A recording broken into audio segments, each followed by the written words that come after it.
यह कहानी एक यक्ष की है जो अपने कठोर स्वभाव और शक्तियों के लिए प्रसिद्ध था। उसे कोई नहीं जानता था सिवाय कुछ प्राचीन देवताओं और उनके अनुयायियों के। वह पहाड़ों की गहरी गुफाओं में छिपा रहता था और उसकी शक्तियां आकाश और पृथ्वी के नियमों को चुनौती देती थी। यक्ष का दिल कठोर था, लेकिन एक दिन एक अजनबी व्यक्ति आया जिसने उसकी पूरी दुनिया को बदल दिया। वह समय था जब धरती पर अराजकता और संघर्ष फैल चुका था।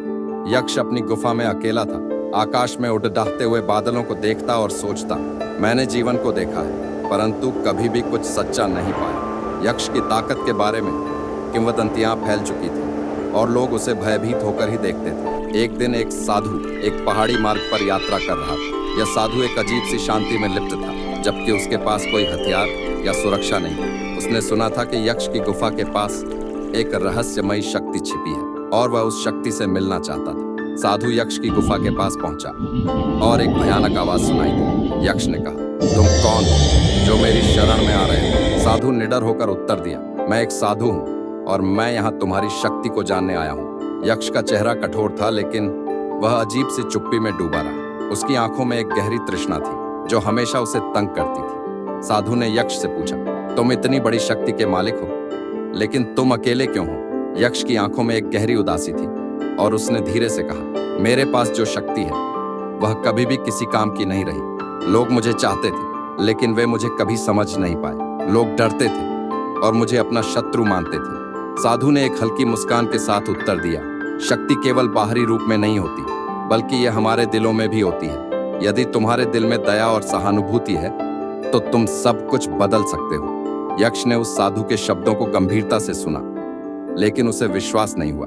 वह अपनी शक्ति से अजेय था और उसे यह समझने में कठिनाई हो रही थी कि दया और सहानुभूति जैसी भावनाएं किसी को सशक्त बना सकती हैं। कुछ दिन बाद यक्ष और साधु के बीच कई और वार्ताएं हुई। साधु ने यक्ष को जीवन के गहरे रहस्यों से अवगत कराया और उसे समझाया कि किसी के अंदर दया और ममता का होना ही असली शक्ति है। यक्ष को ये बातें गहरे तक छूने लगी, लेकिन फिर भी वह पूरी तरह से विश्वास नहीं कर पाया। एक दिन साधु ने कहा, आज का दिन तुम्हारे जीवन का निर्णायक दिन है। तुम एक अंतिम परीक्षा में भाग लोगे जो तुम्हारे अंदर के असली शक्ति को प्रदर्शित करेगा।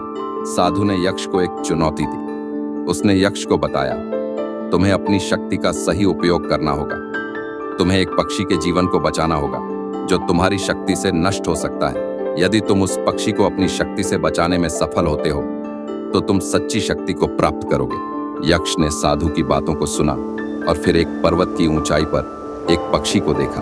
वह पक्षी हवा में उड़ते हुए कहीं दूर जा रहा था। यक्ष ने अपनी शक्तियों का प्रयोग किया और उसे अपनी पकड़ में लिया। उसने अपने हाथों से उस पक्षी को दबा लिया, लेकिन तभी उसे उस पक्षी की पीड़ा का एहसास हुआ।